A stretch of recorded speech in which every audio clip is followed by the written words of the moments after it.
नमस्ते दोस्तों, आज मैं ब्रेकफास्ट की रेसिपी शेयर करने जा रही हूँ जो कि सुबह में अगर कोई लाइट खाना चाहता है, एकदम हल्का नाश्ता करना चाहता है तो ये उनके लिए ये रेसिपी है। ज़रूर से आप लोग ये एकदम लाइट, एकदम हल्का है ये नाश्ता, लेकिन एक कटोरी अगर खा लेते हैं आप लोग तो ये आपका पेट तो भर जाएगा लेकिन मन नहीं भरेगा। इतना ये टेस्टी लगता है। बनाना बहुत ही आसान है और बहुत ही झटपट से बनकर तैयार होता है। आप लोग को लगता होगा कि ये आलू है या पनीर है, तो एक्चुअल में ना ये आलू है ना पनीर है। तो चलिए देखिए मैं किस चीज़ से ये मैं बना रही हूँ। मज़ेदार सा, चटपटा सा, एकदम लाइट हेल्दी नाश्ता है जो कि आप लोग को बहुत ही पसंद आएंगे।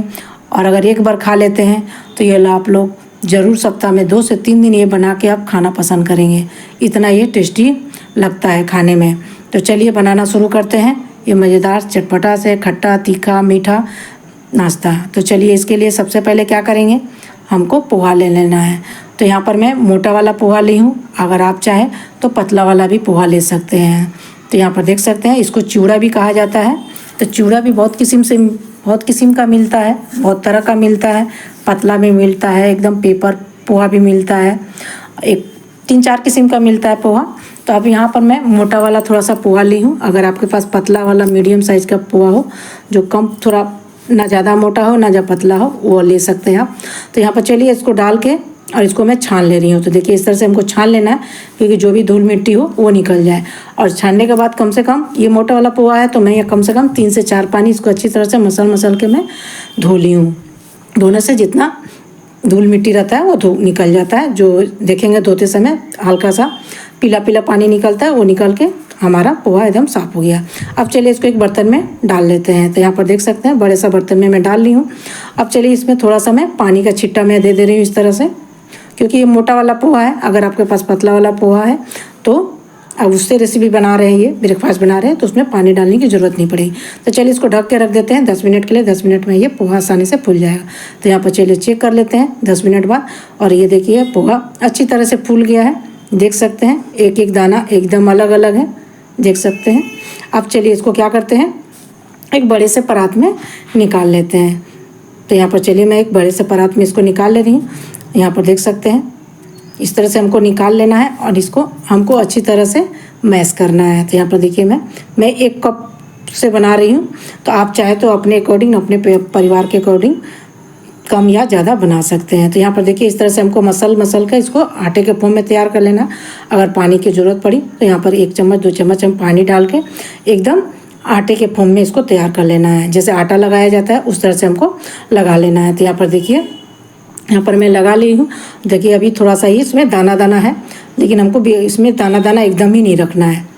जैसे एकदम आटा स्मूथ होता है उस तरह से हमको इसको लगा लेना है। इसको हाथ से मसलते इस तरह से, जैसे आटा को हम लोग लगाते हैं उस तरह से हमको लगा लेना है। देख सकते हैं मैं आप लोग को दिखा दे रही हूँ, इस तरह से हमको लगा लेना है। यहाँ पर देखिए इस तरह से एकदम आटे के फॉर्म में हमको तैयार कर लेना है। जैसे देख सकते हैं यहाँ पर ये हाथ में थोड़ा सा चिपकता है, तो अगर पानी लगा लेंगे या तेल लगा लेंगे तो ये बिल्कुल ही नहीं चिपकेंगे। और ये देख सकते हैं ये एकदम आटे के फॉर्म में तैयार हो गया है।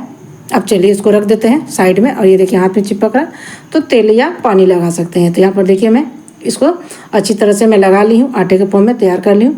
अब चलिए एक थाली को ग्रीस कर लेते हैं। यहाँ पर देख सकते हैं अगर आपके पास ढोकला वाला थाली हो, स्टैंड हो, उसमें भी बना सकते हैं इसको। तो यहाँ पर देखिए थाली को ग्रीस कर ली हूँ और ग्रीस करने के बाद इसको मैं उसी में रख के और इसको एकदम इस तरह से हमको फ्लैट एकदम चपटा कर लेना है। एकदम थाली के बराबर हमको, ना ज़्यादा पतला करेंगे ना ज़्यादा मोटा करेंगे। अगर पतला करेंगे तो बहुत ही वो पतला हो जाएगा, थोड़ा सा मोटा ही रखेंगे। तो यहाँ पर देखिए मैं दिखा दे रही हूँ आप लोग को किस तरह से इसको फैलाना है। अगर ये साइड में फट रहा है, क्योंकि मैं इसमें कुछ ऐड नहीं की हूँ, ना मैं सूजी ऐड की हूँ, ना मैं आटा ऐड की हूँ, ना मैदा ऐड की हूँ, ना मैं चावल का आटा, कुछ भी हमको ऐड करना नहीं है। सिर्फ मैं पोहे से इसको बना रही हूँ और बहुत ही टेस्टी बन के तैयार भी होता है। आपको लगेगा ही नहीं कि आप पोहा का बना के ब्रेकफास्ट खा रहे हैं। तो चलिए इस तरह से हमको दबाते हुए इस तरह से, अगर फट रहा है तो कोई बात नहीं, चलिए इस तरह से इसको हल्का सा पानी लगा के हमको उसको चिपका देना है।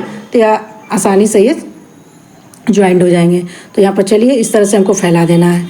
और फैला के देख सकते हैं इस तरह से हमको फैला देना है एकदम, और ना ज़्यादा पतला भी नहीं करना है, ज़्यादा मोटा भी नहीं करना है। तो यहाँ पर देखिए क्योंकि ये बाद में फूलने के बाद और भी मोटा हो जाएगा। तो यहाँ पर इस तरह से हमको इसको सेट कर देना है, अच्छी तरह से सेट कर दी हूँ।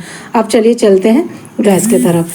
तो यहाँ पर देखिए गैस पर मैं पहले से मैं कढ़ाई चढ़ा दी हूँ और यहाँ पर मैं पानी रख दी हूँ गर्म होने के लिए और एक स्टैंड रख दे रही हूँ।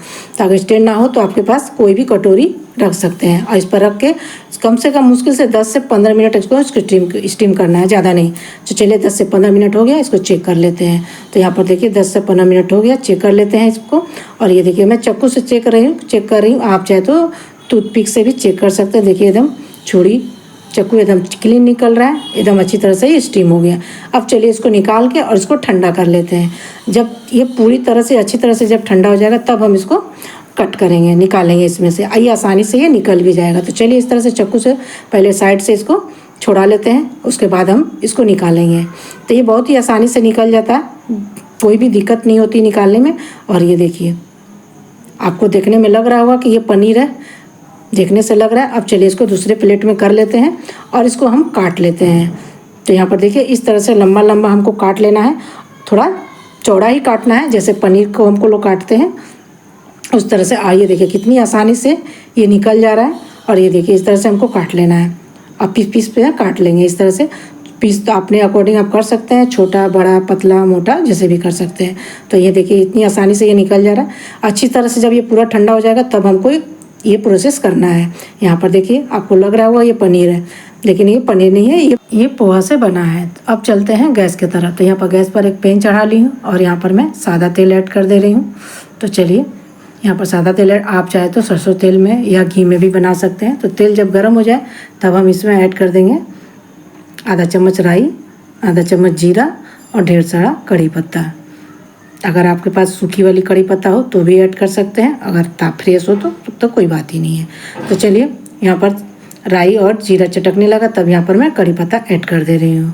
तो यहाँ पर ढेर सारा कड़ी पत्ता ऐड कर देना है। चलिए इनको हल्का सा भी सौटे कर लेते हैं। तब यहाँ पर एक बारीक कटा हुआ प्याज ऐड कर देते हैं, जिसको हल्का सा भून लेना है, कलर चेंज नहीं करना है इसको। हल्का सा जब गोल्डन हो जाएगा तब तक ही भूनना है। अब यहीं पर मैं बारीक कटा हुआ एक टमाटर और ढेर सारा हरा मिर्च में छोटा छोटा मैं काट ली हूँ, इसको भी मैं डाल देती हूँ। चलिए इनको भी हल्का थोड़ा सा भून लेते हैं। तो ज़्यादा नहीं भूनना है, हल्का सा ही भूनना है। अब यहीं पर कुछ मसाले ऐड कर लेते हैं। जैसे स्वाद अनुसार नमक ऐड कर देते हैं, हल्दी पाउडर, कश्मीरी लाल मिर्च पाउडर और धनिया पाउडर। तो यहाँ पर ज़्यादा मसाला नहीं ऐड करना है, इसमें थोड़ा सा ही मसाला ऐड करना है। अगर ज़्यादा मसाला डाल देंगे तो वो मसाला लगेगा, अच्छा नहीं लगेगा। तो यहाँ पर सिर्फ धनिया पाउडर ऐड कर रही हूँ। आप चाहे तो यहाँ पर अपने पसंद से अगर ज़्यादा मसाला खाते हो तो यहाँ पर जीरा पाउडर ऐड कर सकते हैं, गरम मसाला ऐड कर सकते हैं, लेकिन मैं यहाँ पर सिर्फ धनिया पाउडर डाल के बना रही हूँ।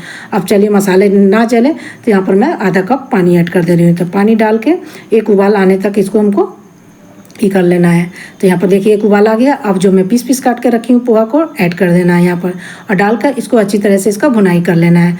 आप लोग सोचते होंगे भूनते समय ये टूटेगा, तो ये बिल्कुल ही नहीं टूटेगा। ये पोहा बिल्कुल ही नहीं टूटता है। देखने में लग रहा है ना आपको ये कि आलू के पीस है या पनीर के पीस है, तो ये बिल्कुल ही आलू है ना पनीर है। ये बहुत ही हेल्दी है, बहुत ही लाइट है, क्योंकि पोहा इतना लाइट होता है कि उससे लाइट कुछ होता ही नहीं है। पोहा एकदम लाइट है, सूजी से भी लाइट होता है। जब तक पोहा के पीसेस को भून रहे हैं तब तक यहाँ पर हम दही को फेंट लेते हैं। तो यहाँ पर एक कटोरी में दही ले ली हूँ और आधा कटोरी में पानी ऐड कर दे रही हूँ। तो चलिए डाल के इसको फेंट लेते हैं। तो यहाँ पर दही 2 दिन पुराना रहेगा तो भी चल जाएगा, थोड़ा सा हल्का सा खट्टा रहेगा तो भी, तो लेकिन मेरे पास यहाँ पर फ्रेश दही था तो मैं वही दही मैं ऐड कर रही हूँ। तो चलिए इसको फेंट लेते हैं, एकदम स्मूथ कर लेते हैं। एकदम इसमें लम्स नहीं रहना चाहिए और ना ज़्यादा पतला और ना ज़्यादा गाढ़ा करेंगे। तो यहाँ पर चलिए अच्छी तरह से इसको फेंट लेते हैं। तो यहाँ पर देखिए मैं दिखा रही हूँ, तो ये थोड़ा सा गाढ़ा लग रहा है, थोड़ा सा और पानी डालकर इसको हमको फेंट लेना है। तो हल्का सा इसको पतला ही रखना है, ज़्यादा गाढ़ा नहीं रखना है। तो यहाँ पर देखिए मैं दिखा दे रही हूँ इस तरह से। अब चलते हैं गैस की तरफ। तो यहाँ पर देखिए ये भी अच्छी तरह से भून गया है। अब यहीं पर मैं गैस का फ्लेम लो कर दे रही हूँ और यहाँ पर जो मैं दही फेंटी थी उसको हम यहाँ पर ऐड कर देंगे और डाल के इसको हमको कंटिन्यू चलाना है। यहाँ पर गैस का फ्लेम ध्यान रखिए, हमको हाई नहीं करना है। अगर हाई करेंगे तो ये हमारा दही फट जाएगा, तो अच्छा दिखने में अच्छा नहीं लगेगा, टेस्ट भी चेंज हो जाएगा। तो चलिए इसको अच्छी तरह से चलाते हुए जब तक एक उबाल ना आ जाए। तो यहाँ पर देखिए एक उबाल आ गया है और ये अब है हमारा दही ये नहीं फटेगा। तो चलिए इसको 2 से 3 मिनट के लिए पकने के लिए छोड़ देते हैं, ताकि पोहा अच्छी तरह से एकदम सॉफ्ट हो जाए, एकदम रुई की तरह हो जाए। तो चलिए यहाँ पर आपको मैं चेक करके भी दिखा दे रही हूँ और ये देखिए कितनी आसानी से ये कट जा रहा है। अगर आप हाथ से भी मैश करेंगे तो बहुत ही आसानी से ये मैश हो जाएगा। तो लेकिन यहाँ पर गर्म है इसलिए मैं चाकू से मैं काट रही हूँ। तो चलिए अच्छी तरह से इसको खौलने के लिए छोड़ देते हैं। अब यहीं पर हम थोड़ा सा चीनी ऐड कर देते हैं। करीब आधा चम्मच हमको यहाँ पर चीनी ऐड कर देना है। तो चलिए अब यहाँ पर धनिया पत्ता भी ऐड कर देते हैं। अब थोड़ा सा बस 1 मिनट के लिए इसको और पकाएंगे ताकि चीनी अच्छी तरह से मेल्ट हो जाए। तो ये देखिए हमारा बन के तैयार हो गया। ये मज़ेदार चटपटा तीखा खट्टा मीठा मज़ेदार सा ये नाश्ता बन के तैयार हो गया। अब चलिए इसको एक बर्तन में निकाल लेते हैं। और यहाँ पर देखिए मैं एक थाली में निकाल ली हूँ और ये देख सकते हैं, देखने से लग रहा ना किसी चीज़ की सब्जी है, लेकिन ये सब्जी नहीं है, ये पोहे का ब्रेकफास्ट है जो कि बहुत ही यम्मी मज़ेदार सा ये बन के लाजवाब बन के तैयार हुआ है। तो इस तरह से आप लोग पोहे का ब्रेकफास्ट बना के खा सकते हैं। एकदम ये लाइट है, हल्का है और खाने में बहुत ही मज़ेदार सा लगता है, बहुत ही अच्छा लगता है। बच्चे अगर ना खाना पसंद करते हो तो इस तरह से आप लोग पोहे का ये बना के दे सकते हैं। बच्चे मन पसंद से खाएंगे और बड़े तो मन पसंद से खाएंगे। बड़े को तो ये फेवरेट हो जाएगा, इतना अच्छा ये लगता है, टेस्टी लगता है। तो ज़रूर इस तरह से पोहे का ये रेसिपी बनाइए आप लोग। मेरे कहने से कुछ नहीं होता है, आप लोग एक बार इस रेसिपी को ज़रूर से बना के खाइए, आप लोग को बहुत ही पसंद आएंगे। अगर वीडियो अच्छी लगी हो तो लाइक शेयर एंड सब्सक्राइब। मिलते हैं अगले रेसिपी के साथ।